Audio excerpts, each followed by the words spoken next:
ओं नमो भगवते वासुदेवाय। श्रीमद्भागवत षष्ठ स्कंध चतुर्थ अध्याय। परीक्षित उवाच देव असुर नर नाग तुम्भे कहिल महाभाग। मृग पक्षींक सृष्टि जेते कहिल मोहर अग्रते। जेते स्वयंभू मन्वन्तरे संक्षेपे कहिल मोहरे। से मन्वन्तरे भगवान जे अनुसर्गर विधान। जे मन्त आत्मा शक्ति घेनी सर्जिले प्रभु अंतर्जामी। से कथा शुणिबाकु मोर श्रद्धा बलिला मुनिवर। सुत उवाच राजार प्रश्न शुणी कर्णे आनंदे हरस बदने। मुनि गणे शुण ताहा नृपे कहिले सुख जाहा। चित्ते श्रीकृष्ण पद ध्यायी कहन्ति राजा मुख चाही। हरि हरि बोल। श्री शुक उवाच बोलंती शुण हो राजन ईश्वर सृष्टिर विधान। जेबे प्रचेता भाई दश समुद्र उठी दश दिश। चाहिले बहु द्रुम मान पृथ्वी कला आच्छादन। वृक्ष मानंकु देखी डोले तपे दीपित कोपानले। मुखरु अग्नि वायु दुई सर्जिले वृक्ष क्षय पाई। पवन अग्नि रे दहन वृक्षे होइले जहु क्षीण। ता देखी शुण परीक्षित चंद्र होइले उपगत। क्रोध सांत्वना करिबारे तांकु बोइले सुधा करे। गोस्वामी माने तुम्भे शुण वृक्षे होइले अति क्षीण। दहन न करटी आर तुम्भे जे पति प्रजांकर। प्रजापतिंक पति हरि अव्यय पुरुष मुरारी। औषधि वनस्पति जेते तार संचिला ए जगते। संसारे भक्ष भोज्य अन्न से विभु करी सर्जन। चर अचर आदि जेते पाद अपादर सहिते। अहस्त हस्त युक्त जेहु द्विपद चतुष्पद केहु। तुम्भे ए सकले सर्जीव संसारे छंती जेते जीव। प्रजार सृष्टि करिबारे जेणु अइल ए संसारे। मो बाणी शुण सावधान दहन न कर एवन। पिता पितामह तुम्भर सेवित प्रपितामहर। न कर सत्य मार्ग दूर क्रोध अनल दूर कर। बालक बंधु पिता माता नयन बंधु लोम पता। भिक्षुक बंधु गृही जन अज्ञर बंधु सुज्ञ जन। स्त्रीर बंधु स्वामी निज प्रजार बंधु महाराज। जीवर हृदगते हरि अछंती आत्मा रूप धरी। जे सर्व समान देखई ताहार शत्रु मित्र नाही। जीवे समान जे देखई ताहाकु ज्ञानी बोली कही। क्रोध कु जिणे जेउ नर से जान त्रिगुण बाहार। अनंत गुण बोली तारे निर्भय बुल ई संसारे। कल्याण होई बतुम्भर शेष द्रुमंकु रक्षा कर। वृक्ष पालित जेउ कन्या से हेउ तुम्भ मनोरमा। एतेक कही राजा सोम आनंदे हरस बदन। कन्या को आनी तांकु देले हरसे निज पुरे गले।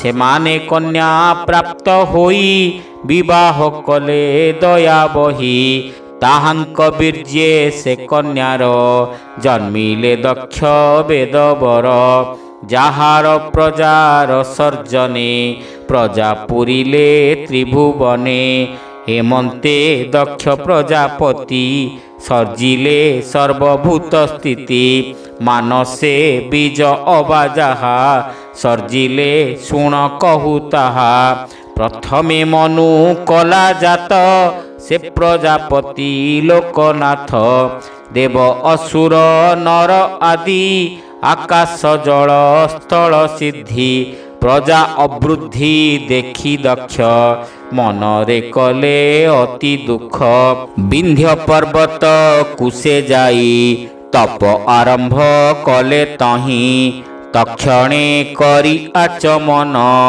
जे तीर्थ अघमर शण जहार जल स्पर्शरे सकल पाप जाई दूरे तही बसिले तप करी तोषिले प्रभु नर हरि एहि स्तवरे कले स्तुति जेणे प्रसन्न श्रीपति प्रजापति उवाच नमस्ते प्रभु आदिधाता जीव मायार से नियंता अदृष्ट जहार महिमा गुण बुद्धि रे नहे सीमा जहार आज्ञा रे जगत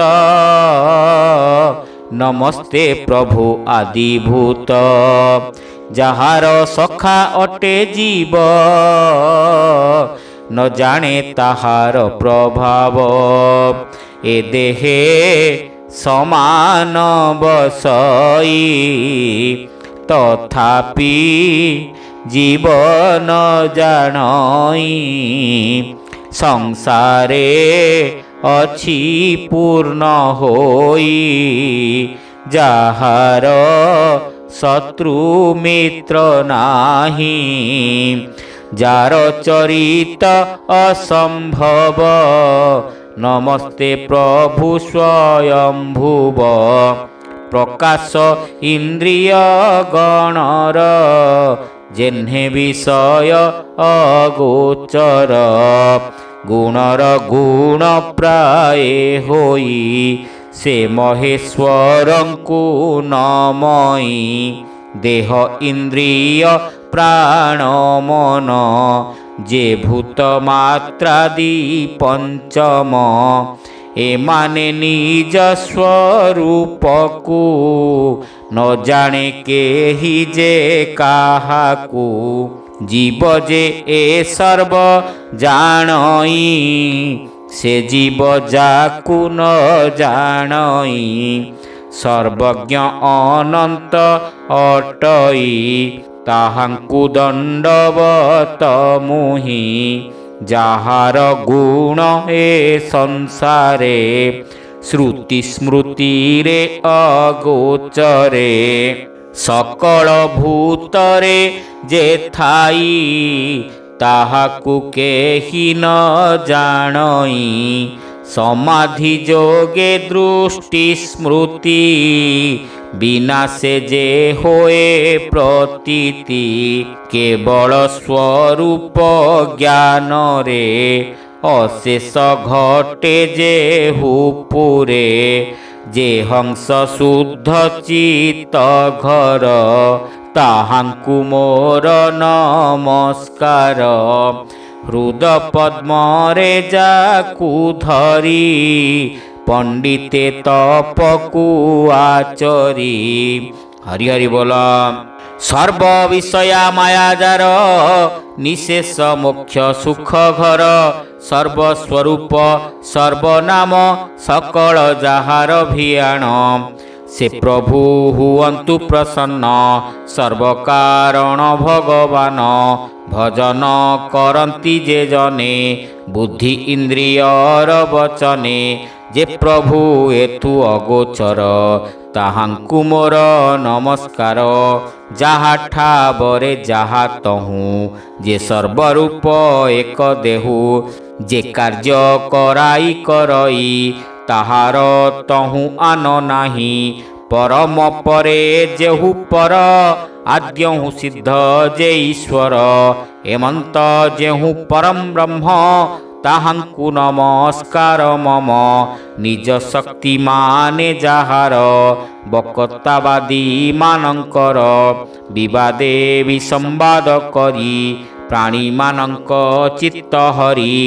ଏମନ୍ତ ଅନନ୍ତ ଯା ଗୁଣ ନମଇ ତାହାର ଚରଣ। ସଂସାରେ ଅସ୍ତି ନାସ୍ତି ଯେତେ ବସ୍ତୁର ନିଷ୍ଠା ଏହି ମତେ।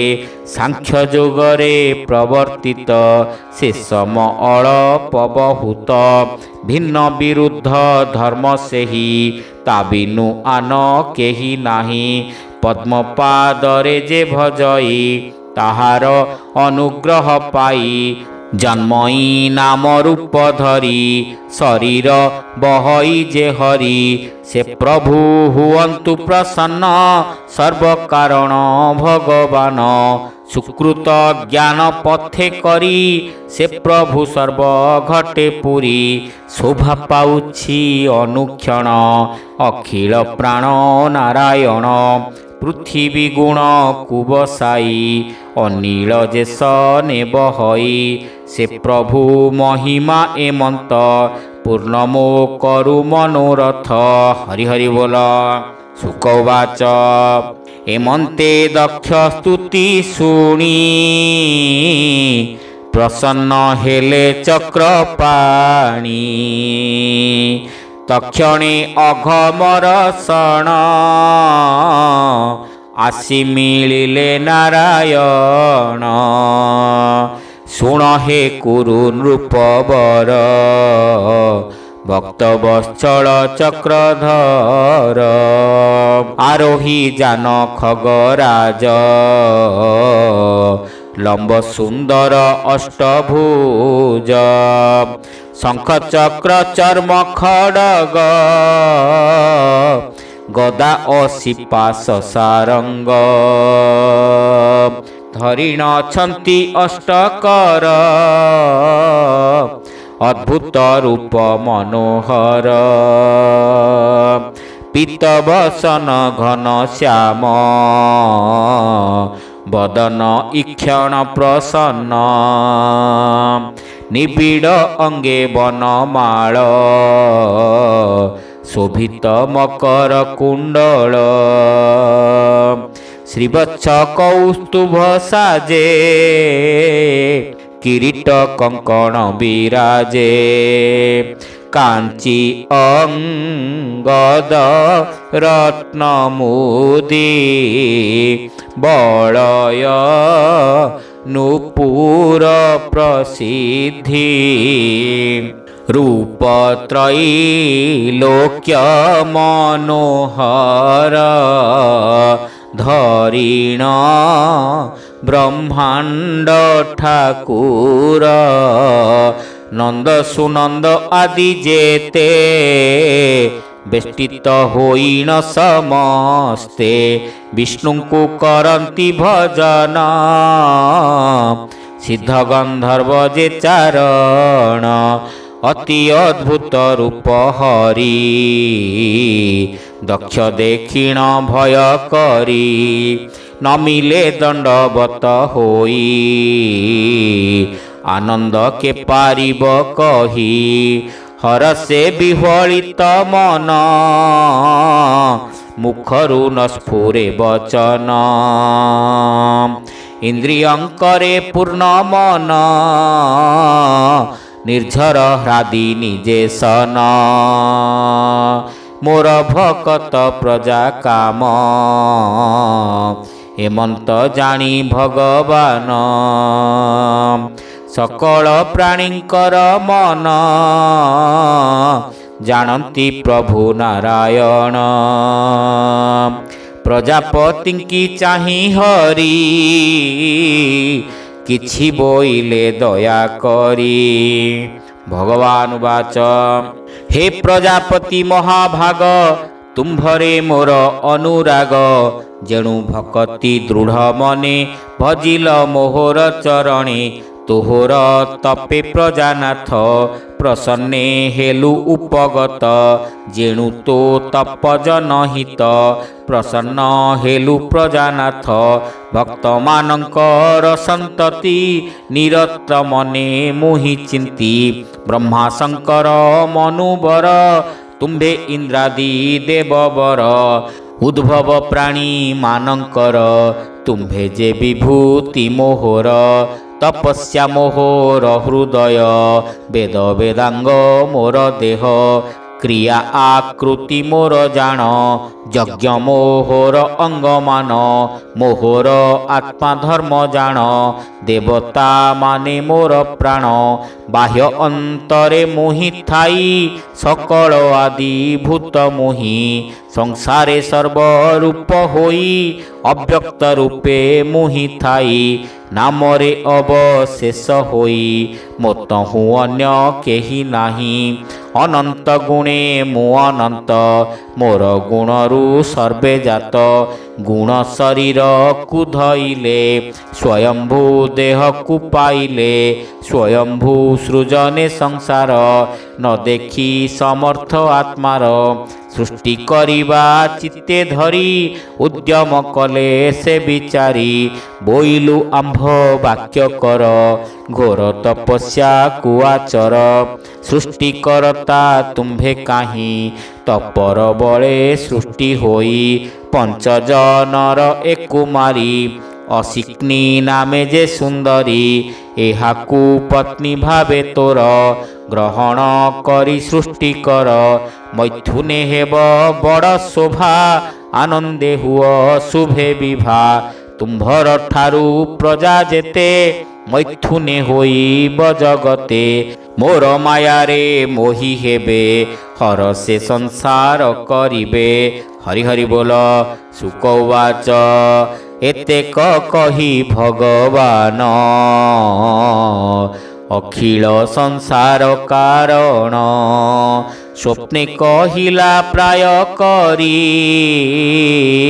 अंतर होइले मुरारी ए दक्ष प्रजापति कथा कल्प भेदर जे व्यवस्था बोलई दास जगन्नाथ श्रीकृष्ण चरित अमृत भावे बोलई दास जगन्नाथ भावे श्रीकृष्ण चरित अमृत हरि हरि बोल इति श्रीमद्भागवते महापुराणे पारमहंस्यां संहितायां षष्ठस्कन्धे नाम चतुर्थ अध्यायः।